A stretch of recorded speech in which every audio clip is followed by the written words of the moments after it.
Africans have reported a significant increase in unsolicited spam calls. In a recent snap poll by Mybroadband, over 80% of respondents indicated a rise in these intrusive calls. Notable offenders include companies like Blue Label, Telecoms, as well as DStv, Momentum, Metropolitan, as well as Old Mutual. Despite numerous complaints, the Information Regulator has reported receiving only a handful of formal complaints about these spam calls, which raises questions about the effectiveness of the regulatory measures. To navigate this issue, we are now joined by Tshepo Boikanyo, who is the Executive for the Protection of Personal Information Act at the Information Regulator. Tshepo, very good morning to you. Thank you so much for making time for us.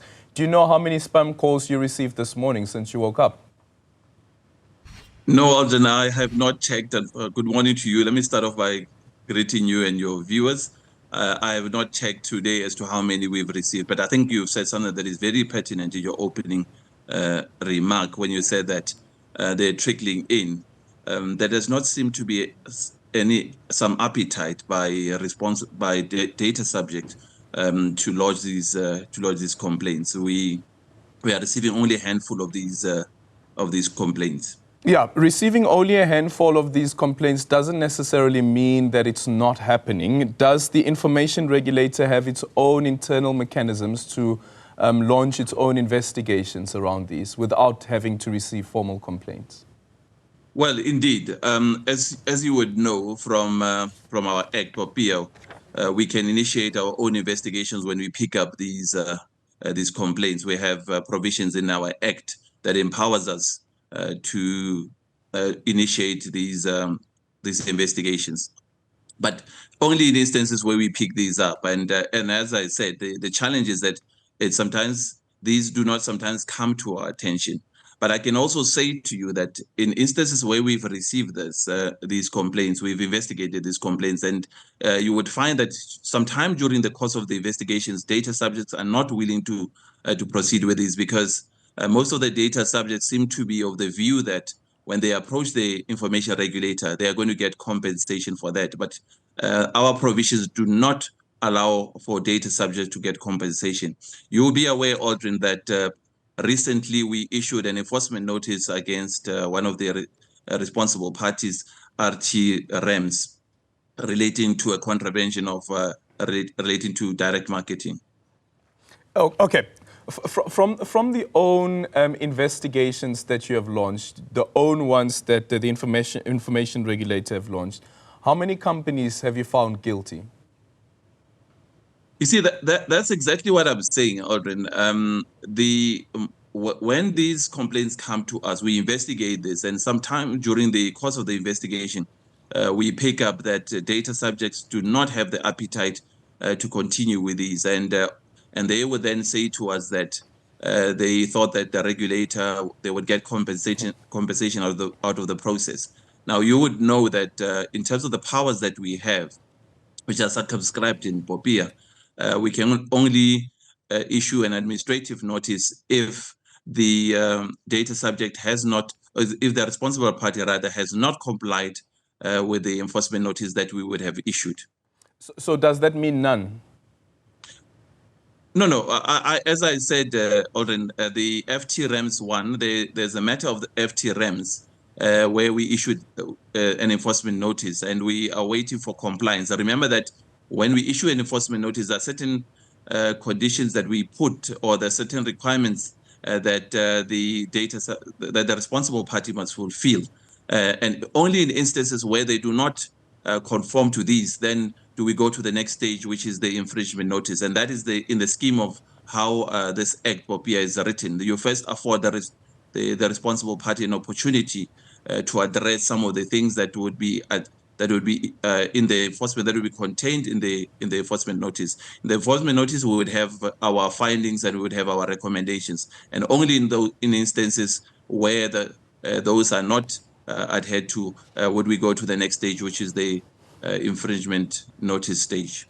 Yeah, I'm specifically asking about the Section 89 assessments. Have you found anyone guilty?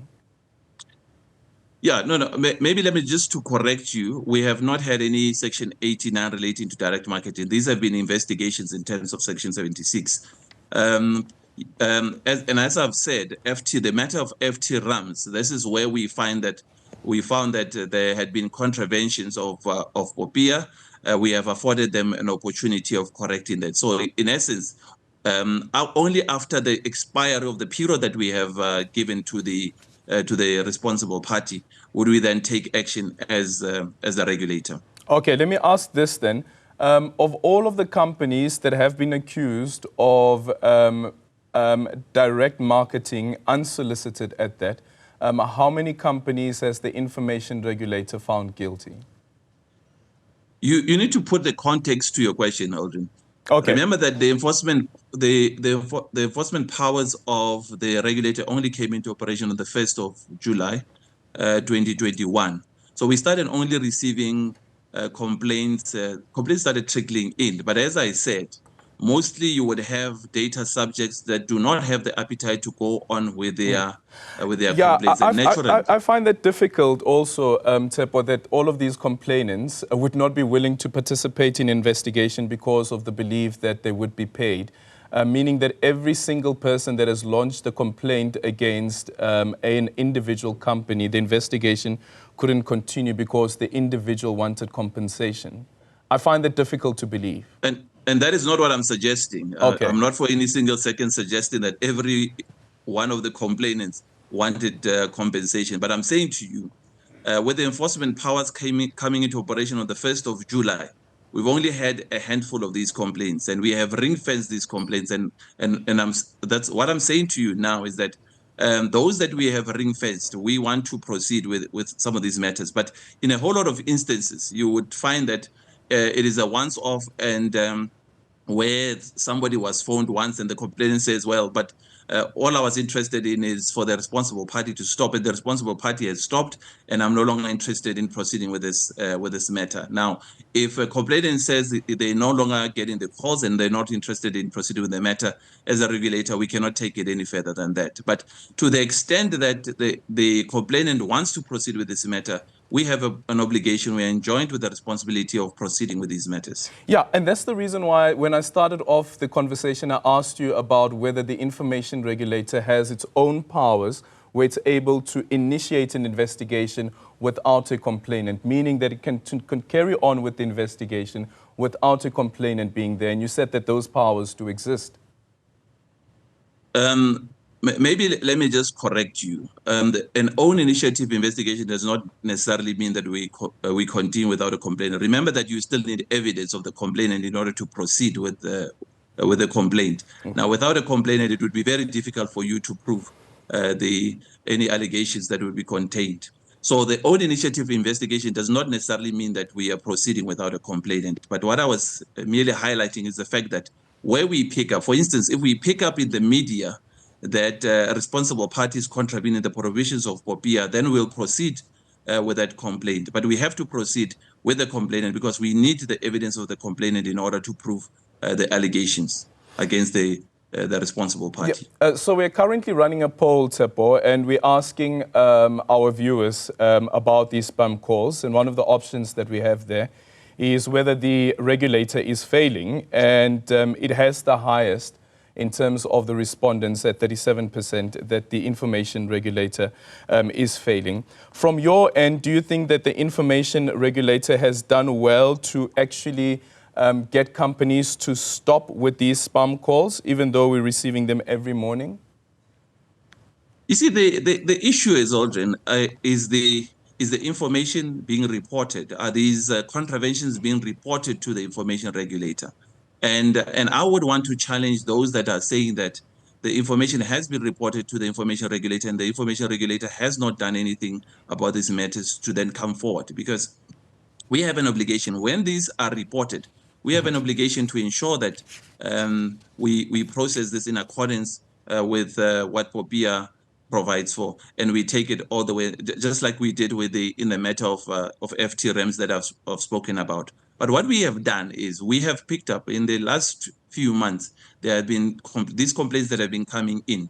we've ring-fenced these complaints that have been coming in, and we intend to take these matters to the Enforcement Committee. We intend to fast-track these complaints and take them to the Enforcement Committee, because you are correct. These complaints are on the increase. I mean, on a daily basis, we have quite a lot of complaints from insurance companies, from communication companies, and from retail, from the retail industries, where people are complaining about unsolicited direct marketing. I wonder then, in conclusion, Tshepo, considering that you have, for instance, Truecaller, and in the Mybroadband article, they make reference to Truecaller as well, and the information that they received from Truecaller.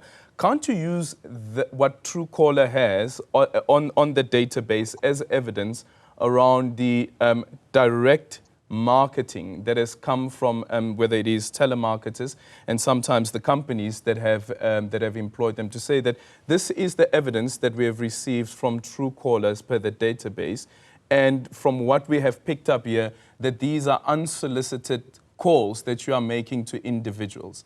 Do you have that available as an option? Well, we can use any form of information to prove the allegations as a regulator. But you remember that we need details from a particular complainant relating to what the contravention was all about, when the call was received, and what was the name of the company. But you are correct. Truecaller is one of the forms that we can use in order to prove our case against any responsible party. Have you ever used it? No, we have not. There's been no need for us to use Truecaller. In the matters that we are currently having, that I'm saying that we have ring-fenced, the complainants are interested in proceeding with the matter, and that is why I said we have ring-fenced this matter with a view of referring these matters to the Enforcement Committee. Okay, thank you so much for your time. That is Tshepo Boikanyo, who is the Executive for the Protection of Personal Information Act at the Information Regulator.